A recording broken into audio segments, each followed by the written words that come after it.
دیکھیے، شیطان اپنے کام بھی شیطانی طریقوں سے کرتا ہے۔ ان کا دماغ دیکھیں، یہ ایک مہم چلا رہے ہیں، کہتے ہیں کہ ہم نے ایک کام کا آغاز کیا ہے جس میں آپ کی مدد کی ضرورت ہے۔ ہم چاہتے ہیں کہ 21 ماہ رمضان سے پہلے ہم سب مل کر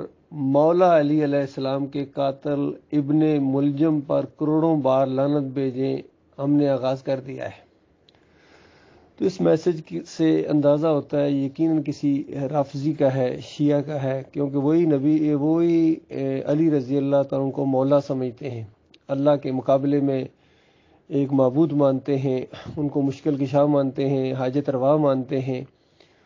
اور بال برابر بھی اپنی عقل کو استعمال نہیں کرتے ہیں۔ ایک طرف ان کو مشکل کشا مانتے ہیں اور ساتھ ہی یہ بھی تقریریں کرتے ہیں کہ انہوں نے اپنی زندگی بڑی مشکلوں میں گزاری۔ اسی طریقے سے حسین رضی اللہ تعالیٰ کو مدد کے لیے بھی پکارتے ہیں،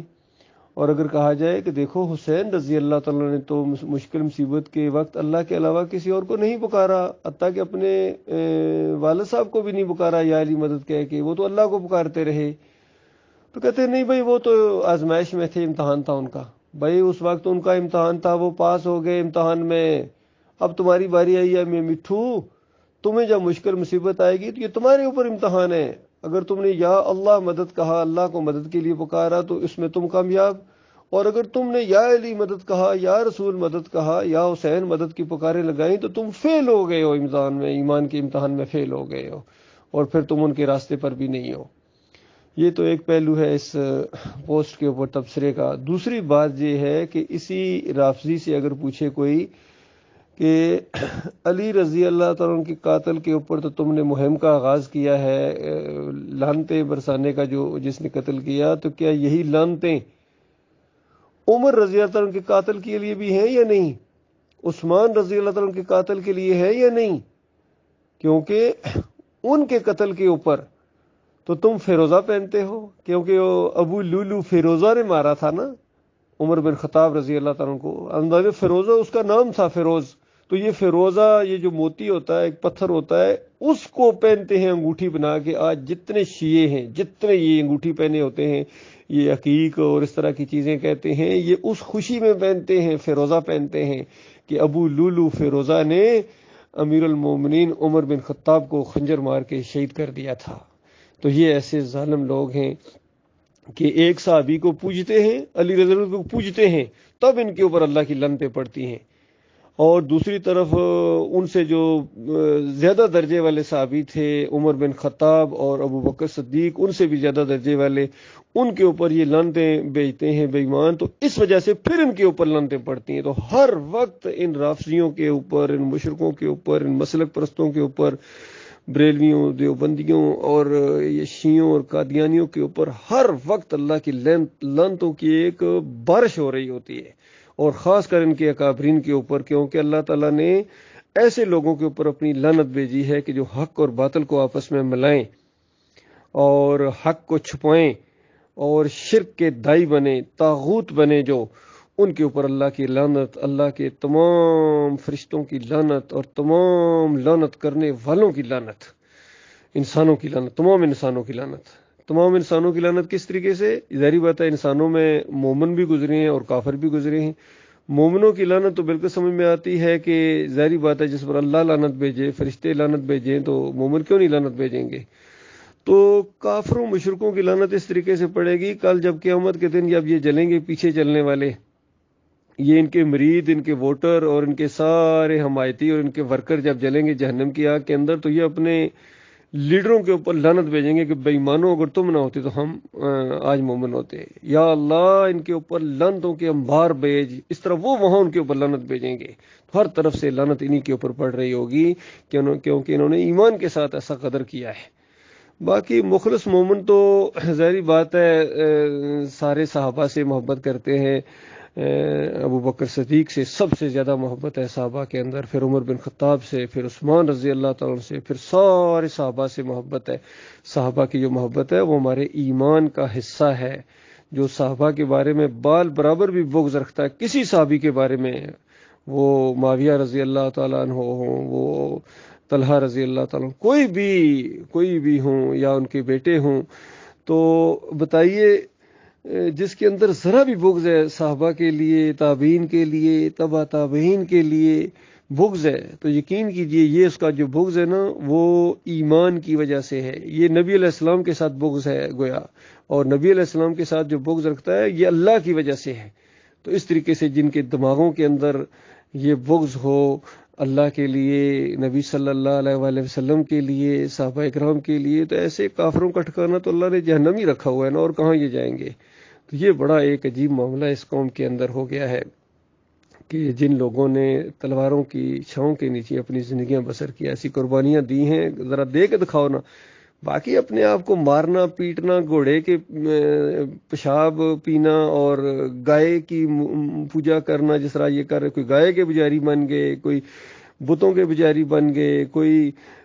گنبدوں کے پجاری بن گئے، کوئی بھی ایمان خالص کے اوپر نہیں ہے۔ آج پوری زمین کے اوپر طاغوت کی بندگی ہو رہی ہے، یقینی کوئی ملک ایسا نہیں، کوئی ایک ملک بھی ایسا نہیں ہے جس میں اسلام نافذ ہو، اسلام کا قانون اس کے اندر، کوئی ایک ملک اس کا نام لیجیے، ہر جگہ گنبد کے پجاری، مزاروں کے پجاری، درباروں کے پجاری، تعویذ گنڈا، واسطے وسیلے، رکوع سجدے۔ تو جب علماء، جب ان کے مفسرین نے ان کو شرک کے انجیکشن دیے ہیں اور ایسی تفسیریں کی، انہوں نے قرآن سے ہٹا دیا ان ظالموں نے، کاش یہ ظالم تفسیریں نہ کرتے اور قرآن کو اس کے اصلی حالت کے اوپر رہنے دیتے۔ قرآن کی تفسیر قرآن خود کرتا ہے، یا بخاری کی شکل میں مسلم رحمۃ اللہ علیہ نے بھی تفسیر کر دی ہے۔ اس کی تفسیر میں جو چیزیں تھیں، نبی علیہ السلام نے جو باتیں بتائی ہیں وہ بالکل بیان ہو چکی ہیں، حدیثوں کی کتاب میں موجود ہیں۔ انہوں نے یہ کارنامہ انجام دیا ہے کہ ایمان کے اندر شرک کے انجیکشن دیے، چاہے یہ ابن کثیر ہوں، چاہے یہ سیوطی صاحب ہوں، چاہے یہ جناب اشرف علی تھانوی ہوں، اعلیٰ حضرت ہوں، ابو الاعلیٰ ہوں، یا یہ محمد حنیف صاحب ہوں، انہوں نے بھی اندازہ لگایا یہ توحید کی دعوت لے کر اٹھے تھے، توحید کی دعوت کے ذریعے ان کو اللہ نے عزت دی تھی اور مومنوں کی جماعت کا امیر بنایا تھا محمد حنیف کو، اور اس نے بھی اسی راستے پر چلا، ابن کثیر کو ترجیح دی، اس نے سعودیوں کی تفسیر سے متاثر ہو گیا اور کفر و شرک کے انجیکشن دے دیے مومنوں کی جماعت کے اندر، اور پھر بے ایمان نے ڈنڈے کے زور سے اس عقیدے کو منوایا ہے، ڈنڈے کے زور سے۔ ایسا ظالم، یہ یقین کیجئے انسان اس دنیا میں گزرا ہے، ایسا حاکم، یعنی کہ یہ جو موجودہ جو سیاسی جج ہیں یہ کیا ظالم ہیں، یہ کیا ناانصافی کرتے ہیں۔ ان سے بڑا یہ ظالم اور ناانصاف جج ہے محمد حنیف، جس نے ایک پارٹی کو سنے بغیر فیصلہ کر دیا، اور مقدمہ جب اس کے پاس آیا، وہ مضمون جب ان کے ہاتھوں میں نے پکڑایا، یقین کیجئے اسلام آباد میں ان کے بیٹے کے گھر، تو اور مرکزی شورا کے نام تھا وہ، اللہ کے بندوں غور کرو اس بات کے اوپر بھی، مرکزی شورا کے نام تھا، اور ان کو چاہیے تھا کہ وہاں یہاں سے جب جاتے دوسرے دن تیسرے دن وہاں شورا بٹھاتے اور وہاں اس کے اندر اس پورے مضمون کو غور کرتے کہ یہ بھائی ارشد کرملائی کی طرف سے خط آیا ہے اور پورا مضمون ہے جس میں انہوں نے ثابت کیا ہے کہ یہ سجدہ اللہ کو ہوا ہے اور یہ یوسف علیہ السلام کو سجدہ نہیں ہے، قرآنی آیات دے رہے ہیں، حدیث کے حوالے دے رہے ہیں، صحابہ کے واقعات، اور جس انداز سے اس دور کے اندر موحد عالم دین ڈاکٹر مسعود الدین عثمانی رحمۃ اللہ علیہ کا فتویٰ دے رہے ہیں، ساری چیزیں لا رہے ہیں، تو اس سے کیا نتیجہ نکلا؟ تو اس پر غور و فکر کرتے۔ لیکن انہوں نے جب وہاں سے جا رہے تھے تو ایئرپورٹ سے انہوں نے ہمارے ایک دوسرے ساتھی کو ٹیلی فون کیا، ارشد ظفر صاحب کو، آج بھی پوچھ لیجئے اللہ کے بندوں سے، کہ کہتے ہیں کہ تم ارشد کرملائی سے دور رہو، ہم اس کے خلاف سخت تادیبی کارروائی کرنے والے ہیں، سخت یوں سے فیصلہ کر دیا اس نے، کیونکہ اس کے مشرکانہ عقیدے کے خلاف یہ آواز اٹھائی گئی تھی۔ کتنا بڑا ظلم اور کتنی بڑی ناانصافی اور کتنی بڑی خیانت کی اس بندے نے، اور آگے مرکزی شورا بیٹھی ہوئی ہے، ان کو بھی کوئی ہوش نہیں، ان جانوروں کو، بجائے اس کے کہ وہ کہتے بھائی کیا ہوا ذرا خط دکھاؤ، پڑھتے ہیں مضمون، ہم بھی پڑھیں گے، ہم بھی اپنی رائے رکھتے ہیں۔ کسی نے آنکھیں بند کر کے، کیونکہ ہم تک یہ باتیں پہنچی ہیں، کتنے ہیں اس کے اندر بیٹھے ہوئے ابھی تک بھی کہ وہ اللہ کے سجدے کے قائل ہیں، لیکن انہوں نے کہہ دیا کہ دیکھیے اگر ہم یہ مسئلہ اٹھائیں گے تو بس ہم یہاں سے باہر نکال دیے جائیں گے، ہمیں بس فارغ کر دیں گے، ہم پھر کچھ نہیں کر سکیں گے۔ کیا کر رہے ہو تم اندر بیٹھ کے؟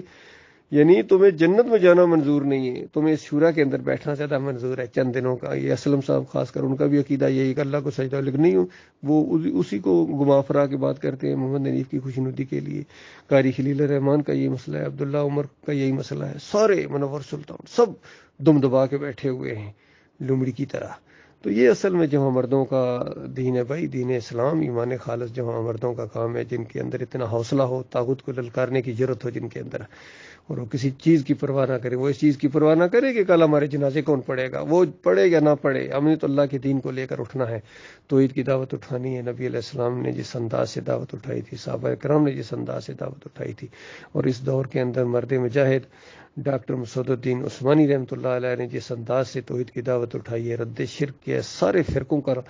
رد کیا اللہ کے اس بندے نے قرآن و حدیث کی روشنی میں، اور جم کیا اس کے اوپر، اور اس انداز سے ایک جو ہے نا پوری طرح رہنمائی اس دور کے اندر، ایک عالم دین جو مخلص عالم دین جب میدان میں آتا ہے، بسوں میں، ٹرینوں میں، چوکوں میں، ہر جگہ اس نے اللہ کے بندے نے الہکم الہ واحد لا الہ الا هو الرحمن الرحیم کی پکار لگائی، تو یہ دعوت اب یہ سامنے آئی ہے۔ الحمدللہ، اللہ اس کو قائم رکھے، اللہ اس کے ساتھ چمٹ جانے کی توفیق عطا فرمائے، اور اسی دعوت کی خاطر ہم زندگی جو بقیہ ہے اس پر قائم رہیں، اور جب مریں تو اسی کی وجہ سے مریں، اس دعوت کو، توحید کی دعوت دے رہے ہوں کسی گلی کے اندر، چوک کے اندر یا کسی جگہ، تو اللہ تعالیٰ کی رحمت جوش میں آ جائے اور مالک ہمیں اپنے راستے میں شہادت کی نعمت سے مالا مال کر دے۔